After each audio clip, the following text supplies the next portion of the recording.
You've been called the Da Vinci of our time, Absolutely ridiculous. I don't paint. the merchant of death. That's not bad. Hey everyone, and welcome to ScreenRant. While the Iron Man movies are still beloved by many fans, there are certain aspects of these films that haven't exactly aged well. Let's suit up and blast into the ways the Iron Man movies haven't quite stood the test of time. The Iron Man movies are very much products of their time, and that's reflected in how they portray some of their female characters. Pepper Potts, Tony Stark's longtime assistant, is often relegated to the role of the damsel in distress, needing rescuing by Iron Man. She is potentially a very expensive sexual harassment lawsuit if I you need an keep assistant, ogling her boss. like that. There's also a scene in the second Iron Man movie where Happy Hogan leers at Natasha Romanoff while she's changing, a scene that's undeniably creepy and uncomfortable to watch in today's world. Another big example is Tony Stark himself. While Tony is a brilliant and charming character, he can also be arrogant and misogynistic. He frequently makes inappropriate comments to women, and his overall treatment of them can be disrespectful. These elements of Tony's character haven't aged well, and they can be off-putting to modern audiences. The Iron Man movies also grapple with some shifting moral stances. In the first Iron Man movie, Tony Stark undergoes a major transformation. He starts out as a self-centered weapons manufacturer who only cares about profit. But after being kidnapped and almost killed, he has a change of heart and decides to use his technology for good.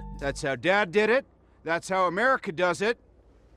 And it's worked out pretty well so far. This is a powerful arc, and it's a big part of what makes the first Iron Man movie so compelling. However, as the series progresses, Tony's morals become a bit more ambiguous. He's willing to kill villains in order to protect the greater good, which is a clear departure from his earlier pacifistic stance. This shift in morality can be jarring for some viewers, and it raises questions about whether Tony is truly a hero or simply an anti-hero operating in a gray area. Finally, let's talk about Iron Man's villains. While some of them, like Ironmonger, are fairly generic, others are more interesting. Obadiah Stane, Tony's former business partner, is a complex villain who represents the corrupt side of the corporate world, and Jeff Bridges delivers a fantastic performance as the villainous Obadiah Stane. Tony Stark was able to build this in a cave!